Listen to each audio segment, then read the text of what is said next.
Magandang hapon, mabibilis sa balita kasabay ng uwian, hapunan at pahinga.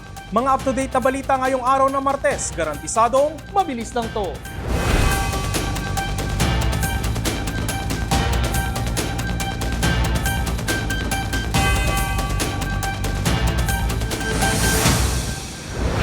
Inaasahan na bababa na ang presyo ng LPG at kerosene matapos ipag-utos ni Pangulong Bongbong Marcos ang pagsususpende sa excise tax nito. Susunod na bang sususpendehin ang excise tax sa diesel at gasolina? Live mula Malacanang para sa report si Michelle Guillam. Ralph, bad news sa mga kumukonsumo ng gasolina at diesel. Hindi pa kasi tatapyasan o aalisan ng excise tax yan sa ngayon. Minabuti kasi ng pamahalaan na magbigay na lang ng fuel discount sa diesel na mga kumukonsumo ng mga jeepney driver at UV Express driver. Pansamantalang ipinasususpende ni Pangulong Bongbong Marcos ang excise tax sa LPG at kerosene para direktang makatulong sa mga Pilipino gaya ng maliliit na negosyo tulad ng karinderya. Kalahati raw kasi ng consumer ng kerosene at LPG ay mula sa pinakamahihirap na sektor ng lipunan. Sa tansya ng Department of Finance, makatitipid mga consumer ng halos 37 pesos kada 11 kg na tangke ng LPG at 5 pesos and 60 centavos kada litro ng kerosene. Pero bad news po sa mga nag-aabang kung sususpendihin rin ng excise tax sa gasolina at diesel dahil hindi ito covered ng utos ng Pangulo. Bakit nga ba? So kapag tinanggal po natin yung diesel, ang pinakamakikinabang po nito, yung pinakamaraming kumukonsumo, which is yung pinakamayaman. Kaya nga po, ang rekomendasyon po ng DBCCT is 10 peso na targeted dun po sa pinaka-naapektuhan talaga ng sitwasyon natin ngayon. Imbes na suspensyon sa excise tax, sinimula na ngayong araw ng pamahalaan ang programang magbibigay ng 10 pesos kada litro na discount sa diesel. Sa pag-aaral pa ng pamahalaan, mas malaking tulong ang 10 pesos na discount kumpara sa 6 pesos na mababawas kung isususpende ang excise tax. Manggagaling sa DOTR at LTFRB ang listahan ng lehitimong operator at driver ng mga modern at traditional jeepney at UV Express na siyang target beneficiaries ng programa. Department of Energy naman ang makikipag-ugnayan sa kabuuang 52 gasoline stations sa Metro Manila para sa implementasyon. Makikita rin yan ng mga kababayan natin or mga jeepney drivers. May signage din yan kung pwede silang mag-avail ng 10 pesos. There's no other requirement other than kailangan jeepney yung dala mo. May itinakdang maximum na 150 liters o katumbas ng 1,500 pesos na discount kada linggo sa mga kwalipikadong benepisyaryo. Ang land bank naman ang siyang magbabayad ng fuel discount sa mga gasoline station. Higit 30,000 jeepney at UV Express drivers sa Metro Manila ang tinatayang makikinabang sa programa. Ngayon, kapag hindi po natin naubos yung 1,500 pesos, yan ba ay magke-carry over sa susunod na linggo? Hindi ho. Hindi po. So, kailangan na maubos that week, yung 5 days po na sinasabi natin yung 1,500 pesos or 150 liters po, no, na kada linggo. Automatic na mababawas ang 10 pesos kada litro na discount sa resibo ng isang jeepney o UV Express driver. Halimbawa, 150 pesos ang halaga ng diesel na nakonsumo. Dahil sa discount, 140 pesos na lang ang kailangan bayaran ng isang driver. Kanina, nagpunta na ang DOTR, LTFRB at DOE sa isang gasolinahan sa Marcos Highway sa Pasig City para makita ang implementasyon ng fuel discount. Para naman sa transport group na Manibela, hindi sapat ang fuel discount dahil apektado ang lahat sa mataas na presyo ng langis. Ralph, hindi lang mga jeepney at UV Express driver na pumapasada sa Metro Manila ang pwedeng maka-avail ng fuel discount. Pwede rin yung mga driver mula sa Region 3 at Region 4 basta magpapagasolina lang sila sa gasolinahan sa loob ng Metro Manila. Pinag-aaralan naman sa ngayon kung paano may sasama dito sa programa yung mga transport worker na kumukonsumo naman ng gasolina. Balik sa iyo, Ralph. Maraming salamat Michelle Guillam live mula sa Malacanang. Samantala, humarap na bilang testigo sa impeachment hearing ng House Committee on Justice laban kay Vice President Sara Duterte si Ramil Madriaga, ang nagpapakilalang bagman umano siya dati ng bise. Mabibigat ang mga aligasyong binitawan nito, kabilang ang pagdi-deliver umano ng pera kay dating Ombudsman Samuel Martires. Dami din daw siya dati ni Pangulong Rodrigo Duterte. Narito ang report. Bilang tugon sa perjury complaint na inihain ni Vice President Sara Duterte laban sa kanya, nagbigay ng supplemental affidavit si Ramil Madriaga para magsalaysay ng karagdagang impormasyon at patotohanan na magkakilala umano talaga sila ng Vice Presidente. Sa pagtestigo nito sa impeachment hearing ngayong araw sa House Committee on Justice, isiniwalat ni Madriaga ang kanya naging ugnayan una muna kay dating Pangulong Rodrigo Duterte. Tao raw siya dati ng namayapang dating National Security Advisor Rolyo Goles na naging daan para makilala naman si dating Pangulong Duterte. Nang magtrabaho raw siya sa dating Pangulo, inatasan siya ni Duterte na mag-profile ng mga taong malalapit kay VP Sara na sinasabing paborito nitong anak sa politika. Pasabog ni Madriaga, naging dami raw siya ng dating Pangulo para sa malalaking halaga ng pera. Despite only earning 100,000 pesos or to 150,000 pesos from my services to PRRD, millions of pesos went through bank accounts opened for me by close associates of PRRD. I admit that during PRRD's term as president, I served as a dummy for the transfer of large amount of money. These transfers were made through bank accounts that were opened under my name. I distinctly remember that PRRD directed me on 3 separate occasions to pick up 100 million from a bank inside the mall in Lubao, Pampanga, which were all delivered to Malacanang. On another incident, I was informed by PRRD that the 2 land bank managers' check which were to be delivered to one of our safe houses in Eastwood, Quezon City, in the amounts of 84,200,000 pesos and 4,800,000 pesos, respectively, were issued under my name.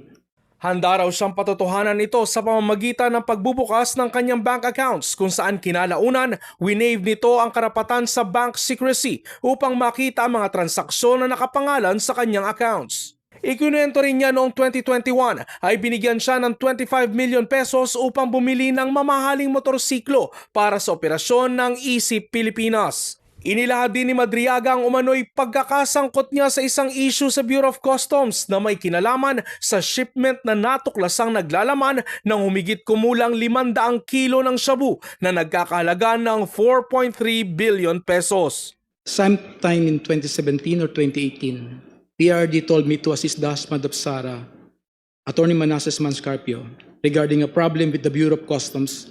However, no specific details were provided by PRD. Thereafter, Attorney Mans called me. We later decided to meet in front of a coffee shop in Burgos Circle in Bonifacio Global City, Taguig City. During our conversation, he asked me to assist in facilitating the release of what he called construction equipment, which was plugged and confiscated by the Bureau of Customs. Attorney Mans gave me a contact person, a female lawyer, to coordinate with it regarding the BOC problem. 500 kilograms of shabu worth 4.3 billion pesos were mysteriously missing.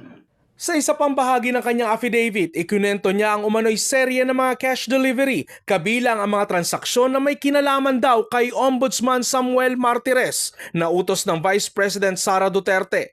May koordinasyon daw kay Colonel Nolasco para sa paghahatid ng pera sa iba't ibang lokasyon, kabilang ang San Pablo, Laguna at Office of the Ombudsman noon. When we arrived, the guard gave a signal directing us to park in a specific area in the Ombudsman parking lot. We proceeded to the specific area and parked red Mazda sedan where the remaining 2 bags of money were placed. Sinabi rin ni Madriaga na pinagpaplanuhan raw talaga ng mga Duterte kung papaano patatalsikin si Pangulong Marcos. In the event that BBM will not voluntarily step down or hand over the presidency to Sara, extraordinary measures of overthrowing BBM will be considered, which include assassination, mass resignation of government officials, civil disobedience, and even an armed assault of Malacanang.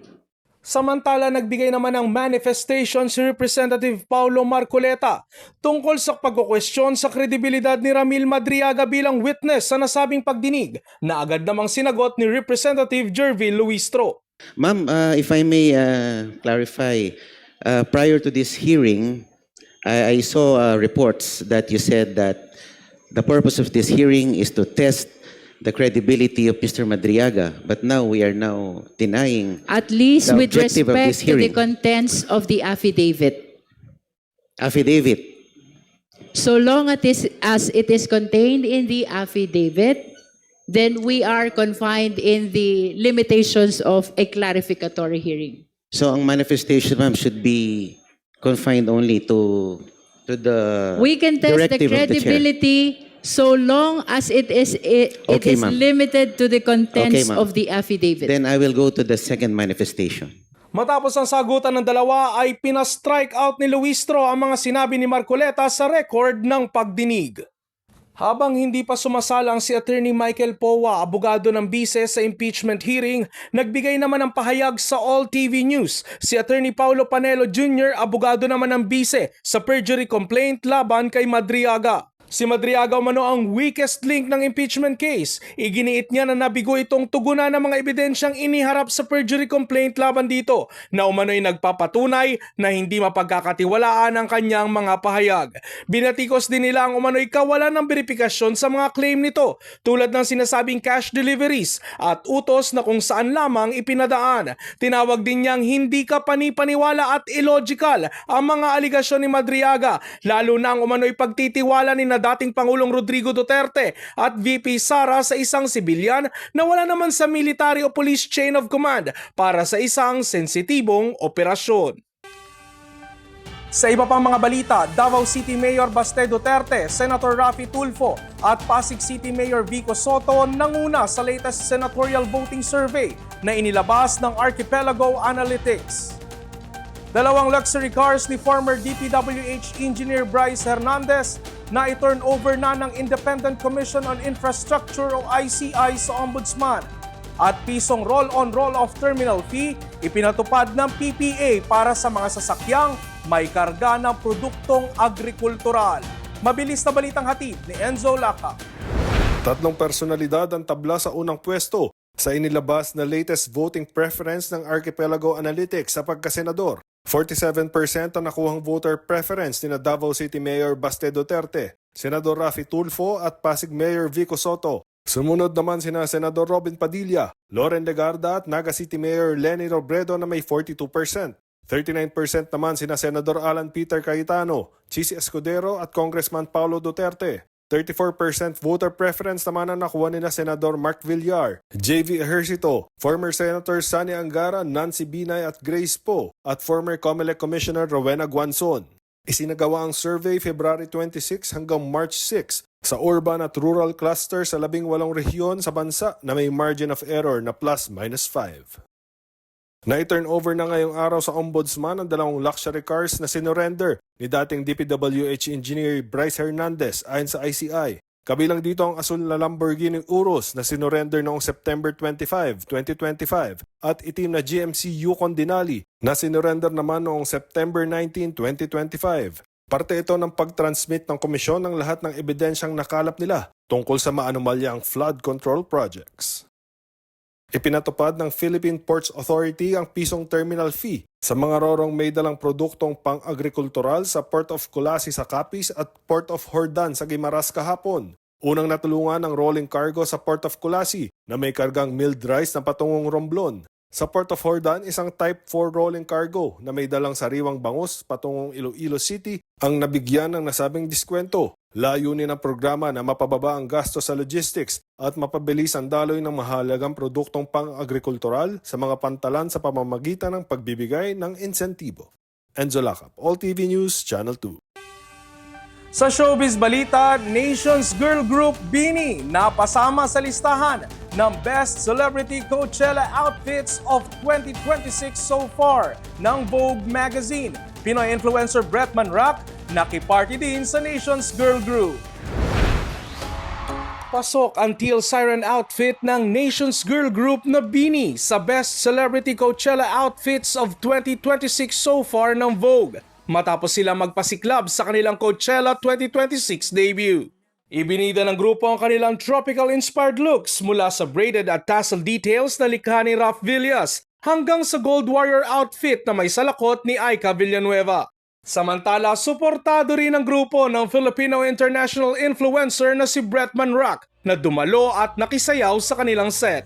Ibinahagi rin niya sa Instagram ang kanyang Binichella moment habang nakikivibe sa kantang Salamin Salamin. At yan ang mga balitang nakalap ng All TV News ngayong hapon. Para sa iba pang balitang mabilis, bisitahin ang aming website, alltv.ph/news. I-like at i-follow din ang aming social media accounts. Mapapanood nyo na rin po kami sa Planet Cable Channel 3. Ako si Ralph Lopez. Magandang hapon.